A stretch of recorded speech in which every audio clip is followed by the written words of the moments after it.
தியானித்த வண்ணமாக கர்த்தர் உண்மையை காக்கிறவராக வானத்தையும் பூமியும் உண்டாக்கின தேவனாக நாம் தியானித்தோம். இந்த வழியிலும் கூட சங்கீத புத்தகம் 37 சங்கீதம் 4 கர்த்தரிடத்தில் மனமகிழ்ச்சியாயிரு, அவன் உன் இருதயத்தின் வேண்டுதலை உனக்கு அருள் செய்வார் சொல்லி பார்க்கிறோம். அவர் நம்முடைய இருதயத்தின் வேண்டுதல்களை அருள் செய்கிறவராக, நம் விண்ணப்பங்களை கேட்கிறவராக, நம் ஜெபத்தை தள்ளாமலும் தம்முடைய கிருபை விலகாமலும் மெய்யாகவே நம் ஜெபத்தை கேட்கிற தேவனாக நாம் பார்க்க முடியும். அதனால் இந்த நாட்களிலே நம் வாழ்க்கையிலே அநேக எதிர்பார்ப்புகள் காலதாமதம் ஆவதினால் நம்முடைய மனமானது சோர்வடைகிறது. ஆனால் அவர் யாருன்னு சொன்னால் நம்முடைய இருதயத்தின் வேண்டுதல்களை அருள் செய்கிற தேவனாய் இருக்கிறார். என் நாமத்தில் எதை கேட்டாலும் அதை நான் தருவேன் என்று சொல்லி பார்க்கிறோம். கேளுங்கள், அப்போது உங்களுக்கு கொடுக்கப்படும் என்று சொல்லியும் வேதத்தில் பார்க்கிறோம். அதனால் நம் வாழ்க்கையிலே கர்த்தர் நம்முடைய இருதயத்தின் வேண்டுதல்களை அருள் செய்கிறவராய் இருக்கிறார். யாருடைய இருதயத்தின் வேண்டுதல்களை அருள் செய்கிறதை சொல்லி பார்க்கும்போது அதே வசனம் சொல்லப்படுகிறது, கர்த்தரிடத்திலே மனமகிழ்ச்சியாய் இரு சொல்லி.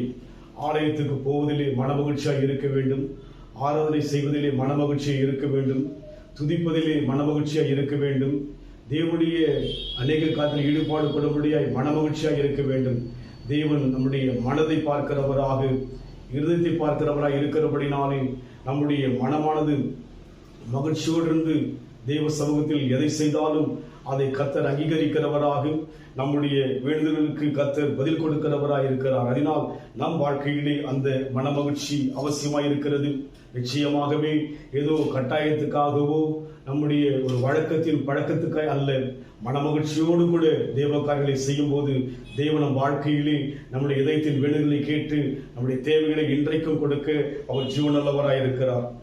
என்றும் உள்ளது உமது பேரன்பு என்று பறைசாற்றுவே, என்றும் உள்ளது உமது பேரன்பு என்று பறைசாற்றுவே.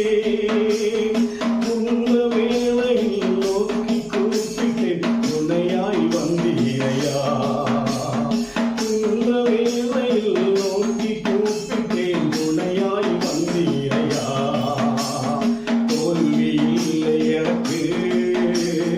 வெற்றி பவனி செல்வே, தோல்வி இல்லை நமக்கு, வெற்றி பவனி செல்வோம்.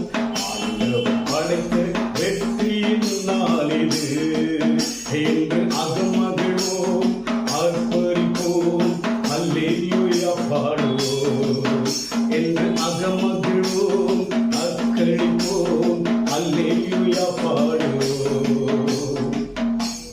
அகம் மகிழ்வும் மனமகிழ்ச்சியாயிருக்கும்.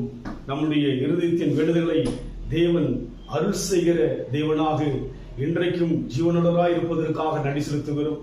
ஆண்டவரே, நீர் நிச்சயமாகவே என்னுடைய இதயத்தினுடைய எல்லா வேண்டுதலும் கேட்டிருக்கிறீர். ஏற்ற வேளையிலே எல்லாவற்றையும் அதன் காலத்தில் நேர்த்தியாய் செய்கிற தேவன் தாமே அருள் செய்வதற்காக, பதிலை கொடுப்பதற்காக, தேவையை சந்திப்பதற்காக, பிரச்சனையை தீர்ப்பதற்காக, சுகத்தை கொடுப்பதற்காக நன்றி செலுத்துகிறோம் ஐயா. ஆசீர்வதிங்க இயேசுவின் நாமத்தில் பிதாவே, ஆமென். கர்த்தர் ஆசீர்வதிப்பாராக.